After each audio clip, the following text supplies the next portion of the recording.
बचपन यानी कि 18 वर्ष से कम आपके पास ताकत और समय दोनों है, लेकिन पैसा नहीं। व्यक्ति जवान होता है, उसके पास पैसा और ताकत दोनों होते हैं, लेकिन समय नहीं होता। बुढ़ापे में समय और पैसा दोनों होता है, लेकिन ताकत नहीं होती है। दोस्तों, ये पंक्तियाँ सुनने और पढ़ने में जितनी अच्छी है, रियल लाइफ में उतनी ही कड़वी और सच्ची है। इस पूरे श्लोक में अगर कोई महत्वपूर्ण चीज़ है तो वह है पैसा। अगर इस यंग एज में इंसान के पास पहले से ही पैसे मौजूद हो तो अपने समय को नहीं बेचेगा। सो आज हमने आचार्य चाणक्य की चाणक्य नीति से कुछ ऐसे ही मनी मैनेजमेंट रिलेटेड पंक्तियाँ चुन कर लाए हैं, जिससे हमें बहुत कुछ सीखने को मिलेगा। तो आइए चलते हैं, इस वीडियो के माध्यम से हम सीखने की कोशिश करते हैं। सबसे पहले क्या कहते हैं आचार्य चाणक्य नीति पैसों के बारे में। नंबर 1, धन की बचत। Minimise your liabilities and maximise your asset. इसका मतलब यह है कि आपको हमेशा पैसे ज़्यादा कमाने वाले रिसोर्स को बढ़ाना है और हमेशा खर्चीली चीज़ों को कम से कम करना है। ईश्वर करे कि आप एक दिन पैसा ज़्यादा कमाने लग जाए, लेकिन पैसा ज़्यादा कमाने से कभी भी आप अपने खर्चे को मत बढ़ाना, क्योंकि आप इससे कभी भी अमीर नहीं बन पाओगे और ना ही बुरे समय के लिए पैसा बचा पाओगे। अभी जो सबसे ज़्यादा हालत ख़राब है उन लोगों की जो हमेशा लोन और EMI के चक्कर में फंस चुके हैं, क्योंकि अधिकतर लोगों की जॉब जा चुकी है, लेकिन बिल्स और रेंट अभी भी उनको भरना पड़ रहा है। दोस्तों, दिखावे के चक्कर में अगर उन्होंने महंगी चीज़ EMI या लोन पे नहीं खरीदी होती तो आज उनके पास एक अच्छी सेविंग होती, जिससे वो आज बिना किसी टेंशन के जी पाते। मैं आप लोगों को आंखों देखी हाल बताता हूँ। मेरा एक फ्रेंड है जो मेरे साथ ही काम करता है। लगभग दोनों की इनकम सेम है, लेकिन खर्चे मैंने अपने बहुत कम कर रखे हैं और इसका तो पता नहीं कितने तो EMI जाती है। और वही मैं मेट्रो और बस से ट्रेवल करता हूँ तो वो खुद की कार से करता है। दोस्तों, अगर मैं पूरी सेविंग 10,000 की करता हूँ तो उसका केवल जूता 8 से 9,000 का होता है। ये दोस्तों, यहीं से पैसे की बर्बादी शुरू हो जाती है। कई उदाहरण और भी है, जैसे कि महंगी घड़ियाँ का कलेक्शन।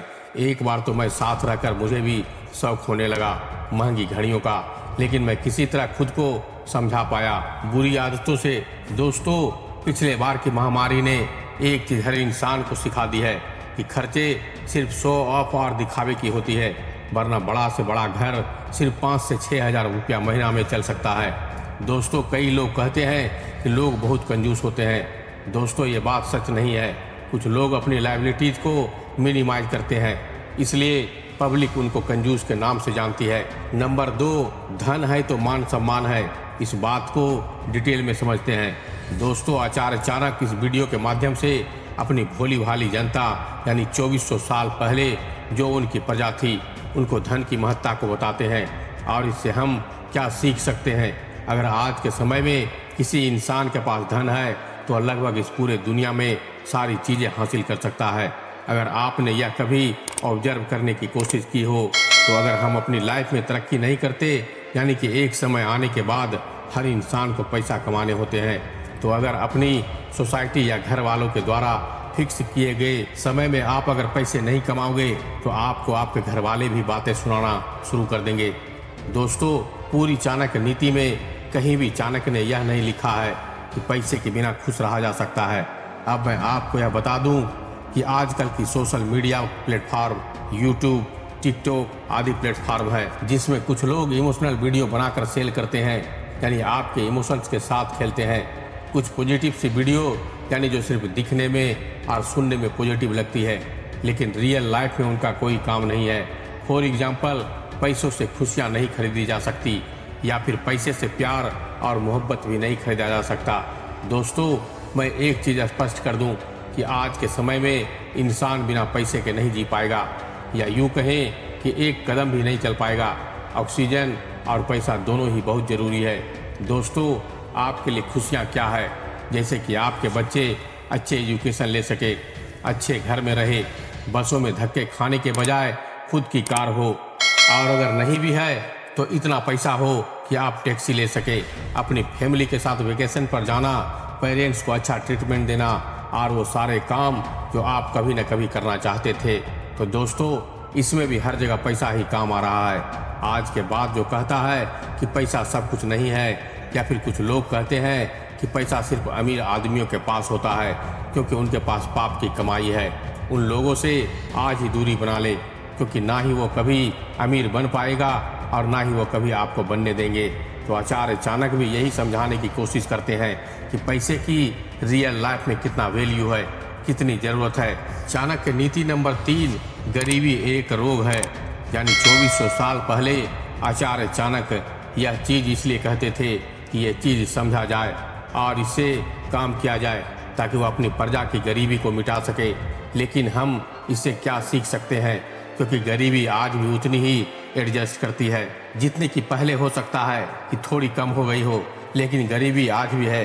गरीबी की हिसाब किताब को समझने की कोशिश करेंगे। किसी ऑथर ने यही बात कही है कि गरीबी एक कैंसर की बीमारी की तरह है, जो इंसान को धीरे धीरे हर रोज अंदर से खोखला कर देती है और इसी से वो इंसान जीते जीते अपने ज़िंदगी में आगे बढ़ने की भूख को खो बैठता है।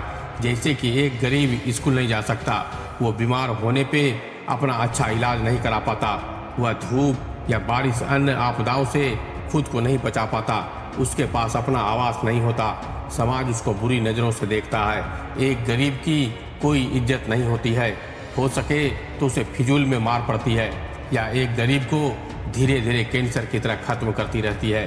फिर ज़्यादा समय भूखा रहने के कारण उसका शरीर धीरे धीरे साथ छोड़ने लगता है। यह रोग किसी कैंसर से कम नहीं है और इतनी सारी समस्याएं सिर्फ पैसे से खत्म की जा सकती है। दोस्तों, पैसे कमाने में पीछे ना रहें। अगर आप ज़्यादा पैसे कमा रहे हैं तो गरीबों की गरीबी को मिटाने के लिए मदद करें। हमारे देश को सक्षम बनाने में आपको यह जानकर खुशी होगी कि हिंदुस्तान में पिछले 20 साल में यानी 2 दशक में बहुत तेज़ी से गरीबी घटी है।